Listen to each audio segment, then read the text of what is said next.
Good morning, everyone. Welcome to your Rangers Review morning briefing. It is Thursday, the 30th of October. It's Halloween Eve, and it's the morning after Rangers' battling win before at Easter Road. And to delve into what unfolded last night, Joshua Barry joins me, fresh from Leith.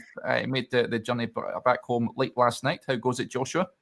Goes good. We've got Rangers victory to talk about, Derek. Always bright in the world.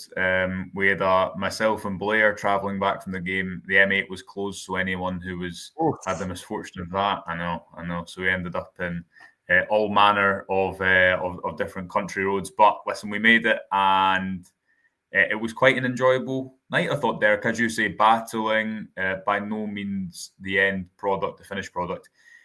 But if you'd said, I think, to Danny Rohl, not least Rangers supporters who were out in Bran last week, that this time last week he'd have managed to get 2 wins in the manner that he did, I think people would have taken that. Yeah, it's been quite the week for Danny Rohl, just a week in charge now, and the mood and the optimism certainly is a lot better than what it was. Now, before we get stuck right in, a quick word for our podcast sponsors, Willows Fencing, the Glasgow-based fencing company you can trust, proud partners of the Rangers Review. They've got over 20 years of experience. No job is too big or too small. They offer free consultations, and you also get 10% off if you use the code Rangers Review over on the website, which you can see on the ticker below, willows-fencing.com. Right, let's get to it then. Rangers recording back-to-back league wins for the first time this season. Quite incredible, really, with us just shy of November. First clean sheet as well. First away clean sheet since last year. I think 25 games ago, which defies belief, really. But that was another positive last night, it's fair to say. Danilo's goal was excellent, took it really well. But I think what the fans were really satisfied and pleased with last night, Joshua, was the fight, the desire, and the gritty determination that Rangers displayed to achieve the 3 points. It wasn't by any matter of means scintillating or sort of easy on the eye, but that's not really what we're after just now. We're after victories, and they really found a way to win last night. The second half was ugly, let's be honest. Jack Butland produced another penalty save, 6 in his last 7, which is incredible stats. And Rangers got over the line. You were there. What did you make of it all? Yeah, winning covers a multitude of sins, but I don't think that the second half wasn't great. But overall, while Rangers didn't create a ton, and we can talk a little bit about that, at the moment, finding a way to win does matter, and it comes in contrast to the line that was perpetuated for a lot at the start of the season, winning in a certain way. Danny Rohl has said, well, we need to win first and kind of add the style later. I thought for the first half there was a lot of positives, and you kind of can forget about that come the end of the game, Derek. But yeah, the first half was the most Rangers I think have looked like a team, especially in a big game for a long time. And my worry a little bit when Danny Rohl came in was, okay, I think you'll see an improvement off the ball. We'll come on to that when we talk about how the goal was created. But what about when Rangers have the ball? Because I think what you saw with Clement, for example, was he was happy to be aggressive and press, but then his football became so direct that Rangers didn't really look that comfortable with it.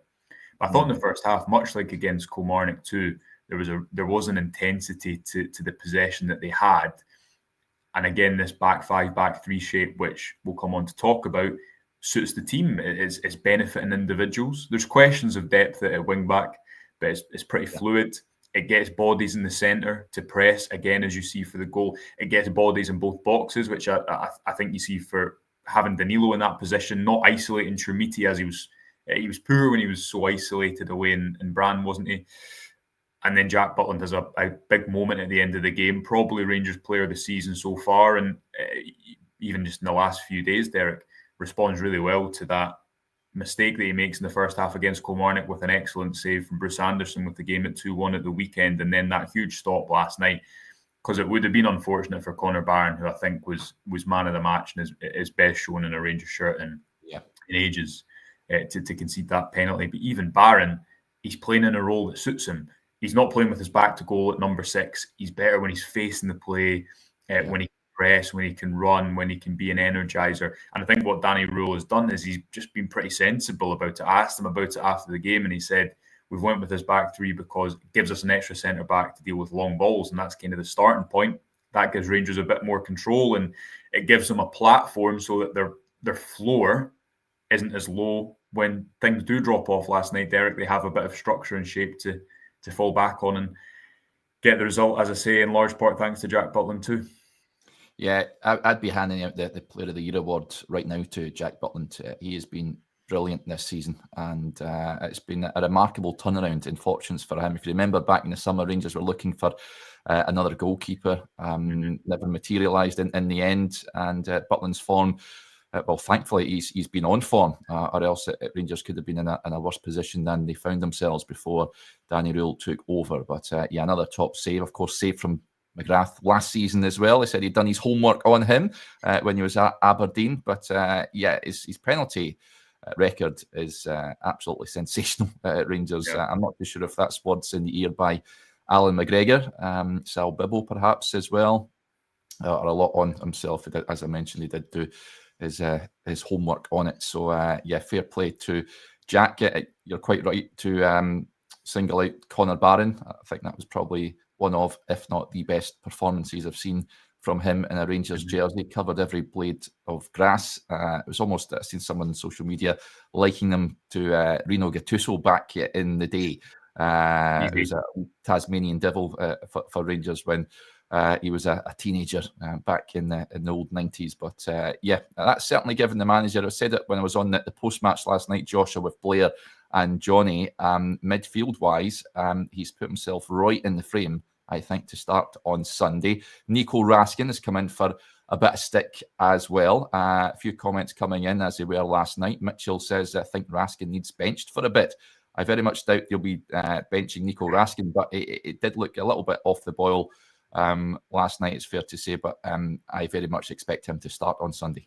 Yeah, I think he will. There's a few passes that were a bit, and this is always the argument that is put against him playing at number 6, and it's the reason why a few coaches have been reticent to trust him there. I would argue that he just needs to play there with a good coach for a period of time to really get familiar and consistent in the role. It doesn't help him the fact that he changes position so frequently and system and shape so frequently, but he can be a little bit guilty. I think you saw this with Nicky Cadden's early shot when he loses the ball kind of at the wrong time when his team are setting up to attack, and that's maybe what counts against him at points, but he's going to keep playing there, and having 3 centre-backs gives him a little bit more, I guess, support and structure. Having Jayden Magoma, who looks so much more comfortable at left wing-back, doesn't he? I think so far than left-back helps him. Nasser Giga put in an absolutely fine performance for me last night. A couple of moments he maybe loses the Hibs striker for the cross that's kind of hit onto his chest and rebounds wide when it looked as that it might end up in an equaliser. I think Derek Cornelius has looked good as well. He's aggressive and can step in from that wide centre-back position. And then up top, Chermiti, who I know you and Blair and Johnny were speaking about him last night. Again, I thought that was a fine performance last night, a 6-er. Johnny's not having it, Joshua. Johnny's not having them. What did he say? The performance in isolation, or just him in general at this point in time? He wouldn't start. He would start Miovski up top alongside. I think Danilo is absolutely a given to start on Sunday. Yeah. It's just who he starts with, I think, is the big question. I think Johnny's loyalty to his Bojan Miovski shouts over summer or betraying him there. It might suit Miovski against Celtic though, because they will be coming. But I think Chermiti gives them, especially when Rangers don't have, and you can see on the ball, they don't have loads of kind of patterns of play nailed down in this 5 at the back, whether it be from goal kicks or it's all quite new. So having an out ball makes sense because it's not always that clean, but there is a focal point. And you saw that against Kilmarnock when he came off the bench too. I thought Chermiti was fine last night. I don't think he was brilliant. He worked hard off the ball too. The most animated I saw Danny Rohl on the touchline was twice in the second half when Chermiti won the ball back, kind of stealing it from the defensive midfielder's blind side and starting attacks for Rangers. And that seemed to excite Danny Rohl. more than anything. I don't think Miovski's really done enough yet. And I agree with you, he's a striker who's at his best when he's facing the game, when he's running in behind. Yeah. But maybe at the moment for where Rangers are, having a focal point, having someone to play up to just build attacks a little bit more directly, I think that makes sense. So I'm going to, not for the first time, disagree a bit with Johnny, but I'm quite comfortable with that. I'm comfortable where I stand in that debate, Derek. Yeah, for me, I said it last night, he's raw as hell. He just needs to learn how to hold the ball up more and use his physicality better at times. He was a bit diving into tackles and things. I would like the ball just to stick when he goes out and challenges for it. But yeah, that is a selection headache for Danny Rohl ahead of the game, that's for sure. You mentioned Giga.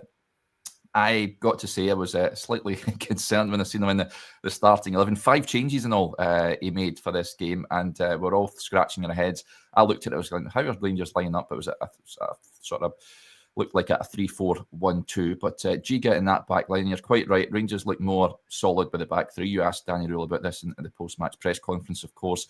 Said he looked at the challenges of Scottish football and he feels that this is the way to go for now. And he's pretty much bang on. Rangers look a lot more solid. It's important that you get the foundations right before you start looking at offensively. For me, all good Rangers sides have got a solid defence, and I think a back three is the route to go down at this point. Joshua, you quite rightly said Magoma. I think he's a lot better offensively than defensively. I think with the insurance policy of Derek Cornelius behind him helps matters. On the right, I remain to be convinced about Max Aarons. I've got to say, I'd imagine Tav was rested with one eye on Sunday. You'd imagine he comes back in, whether it's as part of the back three or as a wing back remains to be seen. But yeah, the back three is something that we can see going forward Sunday, perhaps. If you were to ask me now, I think they might put Gassama at right wing back to try and isolate him up against the Celtic, whether it's Tierney or it probably will be Tierney. Although you miss him in the centre, and I think especially with Notello Asgard there last night, who was bright enough in the first half against Kilmarnock. Mikey Moore again, a fairly good performance. He had that run in the second half. It was brilliant, wasn't it? Just lacked the end product, but he carried Rangers so far up the pitch. And I guess Danilo gets the goal, but I thought in those two positions off of Chermiti, you maybe lack someone to run beyond the striker a little bit and have a little bit of sort of breakaway pace at the top of the pitch. But that'll be my prediction at the moment, that Tavernier maybe comes into the back line. Maybe not if Magoma's on the other side, because if I can throw one tactical graph your way, Derek. Yes, bring it up. I've not had the pleasure of doing this for about 2 years with Rangers. But Danny Rohl said, we spoke to him about it in the press conference before the Hibs game. He said he likes this shape because it's asymmetrical, and what that means is that it doesn't have to be symmetrical, so it doesn't have to be two wingers high and wide on either side. And the reason that a lot of coaches who prioritise creating chances through pressing, as Rangers did for their winner last night, the reason quite often they use an asymmetrical shape, again, not symmetrical shape, just in case people say that word sounds silly, is because you can flood the centre and you can kind of pendulum your wing back up on either side. So here, as you can see it, that sort of looks like a bit more of a 4-3-3, but look at where Magoma is comparatively to Max Aarons. Yeah. And what that does is Cadden has no out ball in terms of a passing option. Rangers have flooded the middle. They don't really, I would argue, in a game like last night, always need two men outside because they're not always dominating enough of the ball to keep Hibs pinned back. So it matches them up in the middle. It gives you this quite nice flexibility where Magoma can play the function of a left winger at points. Danilo's right off of Chermiti. He can score after an untracked run. But it's a back five that's very malleable and fluid at different points in the game. And Danny Rohl said it keeps you a bit more unpredictable. You can change shape in game without always changing personnel. Will he stick with it long term? I'm not entirely sure, but it's made them look a lot more solid and structured. And this goal comes off the back of having that extra man at the back. I think Nico Raskelman's ahead of Derek. You've got three centre-backs behind him. The ball goes back to Cadden, and because Rangers have these central bodies, and because they have this asymmetry where the right wing-backs forming a back four, Magoma pushes up, it actually works quite well to create a shooting chance for Danilo. It should be said, the first touch he takes of that shot is the shot's brilliant, but the way he rolls it is brilliant too. But again, I guess that's the benefit of a slightly ad hoc formation, but it gets two strikers in the team. And although Danilo's not always playing right up top, situationally in that moment, Rangers are playing with a front two, and it was a brilliant finish. And I think the type of finish that probably only he saw, because everyone else, Conor Barron included, who was screaming for the ball, thought he was maybe going to lay it back. Yeah, it was a super finish. And we can't talk about Danilo without talking about his dad, David Mignolet. Says everyone bouncing and happy like Danilo's dad. He was really enjoying himself last night. Great to see. Get him back for every game if it means Danilo scores. He fair loves it, doesn't he? His dad. Do you see him bouncing away down there and a lot amongst the fans last night, Joshua? Yeah, I saw he was with not even just friend of the show, patron of the show, Stevie Clifford, which I was not surprised about whatsoever. So it is little things, but do you know that away end at full time, and they were really giving it to Danny Rohl too in a positive sense, and he was kind of pointing backwards to the team behind him. They need to win. You can't kid yourself, Derek. Like they need to win a few more games to name this anything more than just the start of something. But what Rohl has done so far, and I know I'm kind of pivoting away from Danilo's dad, but I think it speaks for itself. But what he's done so far is sort of start to repair that relationship a bit and just prove a much more natural fit for a crowd. I think they're absolutely desperate to get behind something, and understandably so. But that creates such a different atmosphere for a team to play in. And I'd imagine for some of those players who arrived in the summer, it's the first time that they've probably been able to take a breath, because let's be honest, a lot of them looked like they struggled with the pressure when it wasn't going in their direction. Yeah. I remember when we were at the League Cup final last season, and his dad was there, and he was almost on the pitch when Danilo came on and scored that headed goal. So more of that on Sunday would be absolutely fantastic, I'm sure. Interesting point when you mentioned Moore. This point coming for the Blue Yonder. Mikey Moore's intelligent runs and movement reminds me of Gordon Smith, but you two won't know that. Gordon was a great player for Rangers. Actually, I bumped into him again recently down at the World Rangers Supporters Club. Had a great night, and he was at the guest speaker. Always talks well about the game and about Rangers, does Gordon Smith, a really fine servant, and knows his stuff. But if it can be anywhere near as good as Gordon, then I think his loan may just be more successful than what it has been thus far. But I think centrally, that sort of free role, if you like, Joshua, suits him more than being stuck out on the wide area. Definitely, yeah, because he's not the quickest, is he? And he's not really I guess he can be a strong runner in that he can shrug off opponents and use his body quite effectively. But I think when he's been isolated out wide, he's become too predictable, because he's probably not going to go on the left. Yeah.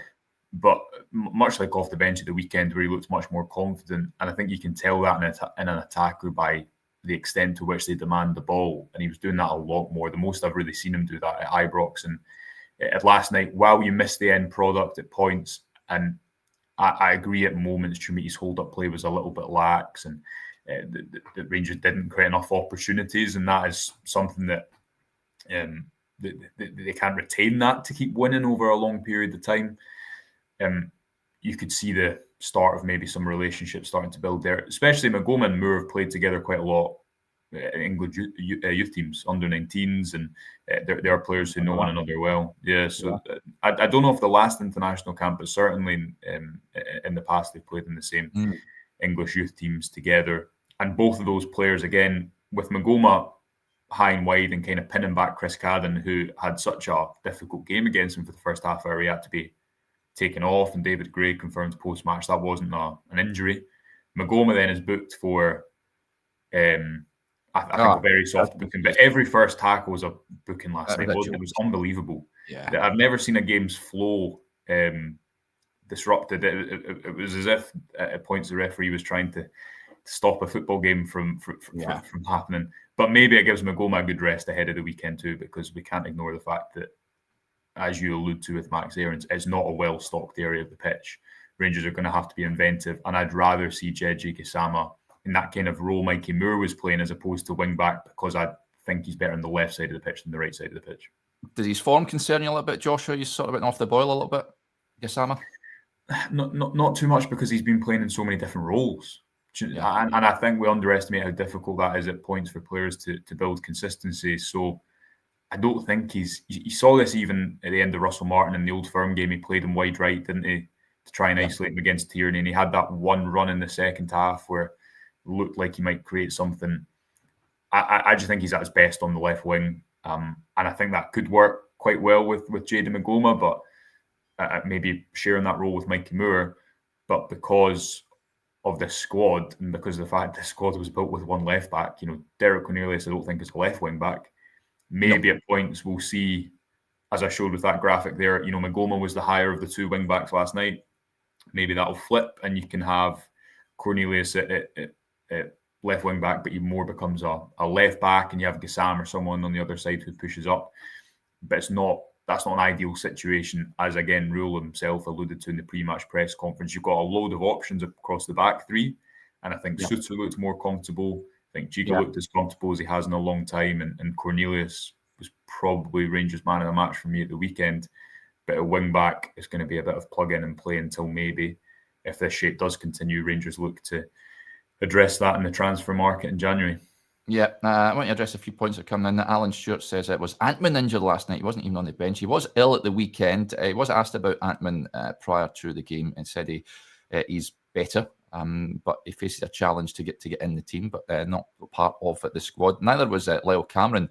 Comment and saying what's going on with him. Came off the bench at the weekend, but not part of the squad last night. And one man who was part of the squad, again coming out from the cold, was Emmanuel Fernandez, and he came on.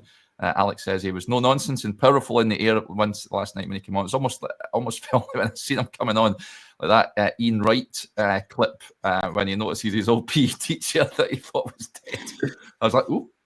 And he came on and showed him, which was a good sub at that point in time, Joshua, using his height to Rangers' advantage. Just sensible, isn't it? That's why I think Chris or I or someone wrote or said at the weekend that for a club who has been entirely unsensible for about 4 years, Danny Rohl has given it a kind of, he's almost doing the obvious thing. Doesn't give him the credit, but you know what I'm trying to say. He's not tried to overcomplicate it. Yes, exactly. And the whole start of this season, I think what we eventually landed on was it was too much idealism and not enough realism. Too much like, this is what it can look like, and not enough of how are we going to make it look like that. I think even when Patrick Stewart was asked about it at that press conference last week, and he said, we didn't think it was fair, I'm paraphrasing, but we didn't think it was fair to judge Russell Martin before the transfer window was closed, which is brilliant if you have 2 games in August. But when you have 8 must-win games in August, then something like Club Brugge happens, which showed the complete ill-prepared nature of Rangers for a game of that magnitude. So, I think Rohl has just been pretty sensible so far. Fernandez sub maybe ties into that. And on Cameron and Bayrami wasn't in the squad at the weekend. Yeah. It's quite a big squad. It's quite a bloated squad. Kieran Dowell, a name we've not heard in a couple of months. All about him. It's quite a big and bloated squad, so I wouldn't worry too much about that. I thought Lyle Cameron was actually pretty bright when he came off the bench at the weekend. He's an intelligent player. I always think he makes a pretty positive contribution when he's on the pitch. But Rohl did say in discussing, I think, Danilo last night, and a couple of other players, they're not quite in that rhythm of playing as much football, but also they're going to be playing a more intense brand of football than they have been. I'm a little bit worried as to how that could impact injuries, because you're changing your methodology and your training and your running during a season. And I would imagine that he's just trying to build players up. Someone like Cameron, who has had a few knocks this season, hasn't he? Perhaps instead of throwing them right in. Yeah, Thierry kindly donates to the channel. Thank you, buddy. Says new manager bounce at the start of something great. I do wonder, it is early days, but I would hazard a guess that Rangers would have been in a better position had they appointed, say, Danny Rohl earlier than they did. I like the cut of his jib, the way he speaks about the game. He doesn't try and pull the wool over your eyes. I like the fact that John Suter and Jack Butland, speaking last night, talked about fighting. There isn't certainly that anxiety that Russell Martin was alluding to beforehand, something that he said in previous clubs as well. Didn't see any of that last night. And incidentally, this is what Danny Rohl had to say just about sort of that fractured relationship with the fans and trying to build it up again. This is what he had to say to that. If you look back 2 weeks ago, then of course it was maybe a tough place, but at the moment I must really say, since I'm here, I feel so much support and also in my direction. It's fantastic, and today was really important to give my players this 2 minutes, because they deserved it. They put everything on the pitch. I helped them, we helped them as a group, but the players did a fantastic job today.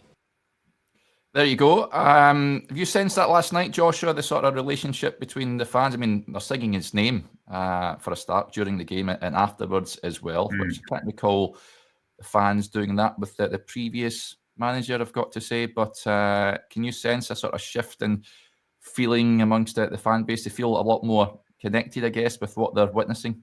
Yes, it's just a more comfortable fit, isn't it? And this is the whole issue with the Martin appointment was that if you're going to do something big and radical, you need to make sure the implementation is brilliant and you win the small political battles and you work on that support relationship and all of those things were just carried out so badly, which plays directly into the pitch. It plays into the atmosphere that that team is playing within. Even before Rangers went ahead at the weekend, there was the Danny Rohl song kind of going around. And now, listen, it's early. Rangers could go and lose their next 2 games. Yeah. But goodwill goes a long, long way in a football club. And he just feels a more suitable fit, because I think implicitly with a lot of these small things, the suit, obviously, we've spoken about that to death. The season, but a lot of other elements too. The decision to go 3 at the back and just be a bit more sensible from the start, be harder to beat. I think there's a bit more relatability to that. And again, he said himself, didn't he, that the beautiful football can come after wins. But for me, Derek, it's all about, I've made this point before, it's all about being a salesman, because you need to get people on side, you need to get your team on side, you need to get the board on side in the first place to get the job. However, you probably need to communicate differently to those three different categories, and building that relationship is so important, because optimism and what you can do with that is far better than the clouds of doom that seems to have engulfed Rangers for absolute months. And even watching it last night, going through to the game, I was quite looking forward to it. I can't remember the last time I was genuinely looking forward to going to an away game in terms of what could happen here. This might be quite good, as opposed to, I think I know what's going to happen here, and it's not going to be very good. So more of that, please. Yeah, I know personally speaking, I felt a sort of disconnect when the previous manager was in charge, and it just was allowed to meander on until the point of no return. It should have been called to a halt before it did, but it is what it is, and onwards and upwards and all that. Do you think this team is, looking across the city, they've, of course, have had a bit of a week themselves. That won last night. Would be expected to beat Falkirk, no disrespect to them. But that's a game that Rangers should have no fear about, Joshua. They seem to have the Indian sign over Celtic in recent games. Can't remember the last time. Was it 5 unbeaten or something like that? Rangers are against Celtic. It's a game, incidentally, I feel could go all the way. We could even have penalties like we had last season, but it's not a game that you'd be fearing if you're a Rangers supporter, I'd imagine. I think the last time Rangers were beaten in open play was last September, the 3-0 defeat. So we'll see. The caveat is that I obviously didn't watch that last night because at the game I've not kind of caught any of the fallout from it. But by all accounts, I think you can expect Martin O'Neill's side to be a little bit more direct than Rodgers' team was, and that's probably what Rangers called Celtic's bluff pretty well about over the last year. Was they kind of counted on them not being able to break them down. Conversely, that might give you a little bit more space to play into as well. So a lot of unknowns heading into the game, but I agree with you. I don't think they'll be fear. I think there'll be a bit of anticipation and a recognition that a win not matters more, but a win could maybe do more for this Rangers team and project. But because it's at the start of something, Celtic are obviously in the midst of a managerial hunt. It's fascinating. I'm really looking forward to the game. And then you have Roma at home, must win really if you're to do anything in the Europa League, and then Dundee away. So a few games before Danny Rohl then has a bit of breathing space with his team who aren't away in international duty. And last night felt significant, that Putland penalty save, which I know we've not talked a ton about, but that felt significant to Derek, just because a draw would have slightly deflated a positive evening. But in the end, that penalty save kind of capped it and capped a battling win, as you said at the start of the show. Yeah, I said it last night. I just had a sneaky feeling he would have saved it when the penalty was awarded, and that turned out to be the case. So happy days. Right, that will do us there. Just a reminder, folks, if you are tuning in, over 2,000 of you this morning, just make sure you hit that subscribe button. If you're not a subscriber to the channel, hit the like button if you like the show, or the thumbs down button if you are not a fan of the show. That's not what you're supposed to say, Derek. It's just the like button. I know there's many lurkers from other teams that love to tune into the Rangers Review on a weekday morning. So hello to you all. But also, as I mentioned, we've been mentioned on the show, folks, we do have a new and improved app which is available to download for free for those that are on Apple, Android. Get it downloaded. That is the best way to consume your Rangers Review content, whether it's the website stuff or this stuff here, the YouTube. You can go and watch everything on there as well. Right, a big thank you to Joshua and to you all for tuning in to the show. And enjoy your Thursday. Bye for now.